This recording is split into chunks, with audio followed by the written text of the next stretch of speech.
கல்யாண விருந்து main cooking உங்களுக்கு எப்படி நடக்க போகுது அப்படின்றது டு ஜட்ஜஸ். கல்யாண விருந்து சொல்லும்போது டிஃபரெண்ட் டைப்ஸ் ஆஃப் தாலி நீங்க பண்ணலாம். யார் தாலி சார்? மஞ்ச கயிறு மாதிரி பண்ணலாமாப்பா? அதுல முக்கியமா 5 டிஷஸ் இருக்கணும். ஆனா ஸ்டிபுலேட்டட் டைம் வந்து 2 மணி நேரம் தான். செஃப் 2 மணி நேரம் அதிக டைம். நான் என்ன சொல்றேன், ஒரு 15 டிஷ் பண்ணுவோம்.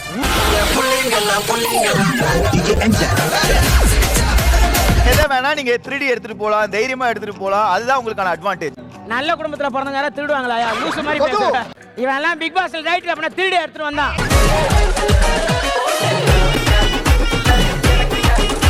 அவரை பத்தி சோ அவர் நேம் வந்து லவல் தவன். அவர் வந்து பஞ்சாபி. பல்லே பல்லே. ஐயோ, ஒரு பைத்தியக்கார பைலட் இந்த நாடு மக்களும் மாட்டிட்டு படுறப்பா. சில பேர்லாம் வந்து ரொம்ப நேரமா வந்து அங்க இருந்து பாத்தீங்க அப்படின்னா என்னென்னமோ மைண்ட் வாய்ஸ் போய்கிட்டு இருக்கு. ஹாய் புகழ்.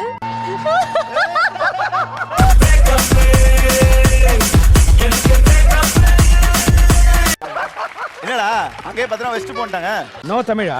கொஞ்சம் கொஞ்சம் தமிழ் தெரியும். எனக்கு கொஞ்சம் தான் ரம்யாவே தெரியும்.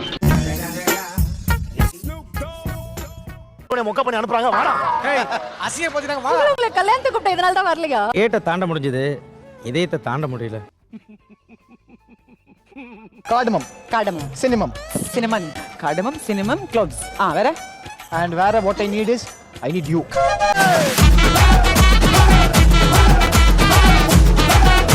சமைக்கிறதுக்கு மட்டன் எவ்வளவு யூஸ் ஆகும் தெரியுமா? எவ்வளோ? 1000 kgs. 1000 kg. 1000 cash. மூடிட்டு அந்த காசு சேவ் பண்ணி நீங்க ஹனிமூன் போலாம். ஓகேவா?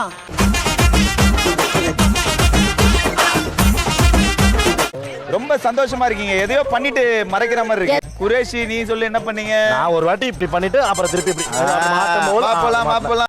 அட பா.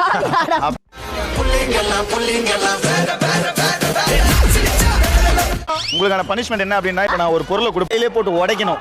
தாராளமா பண்ணு. 2வது வாட்டி உடைக்கும் போது அவனை பத்தி நெகட்டிவா ஒரு விஷயம் சொல்லணும்.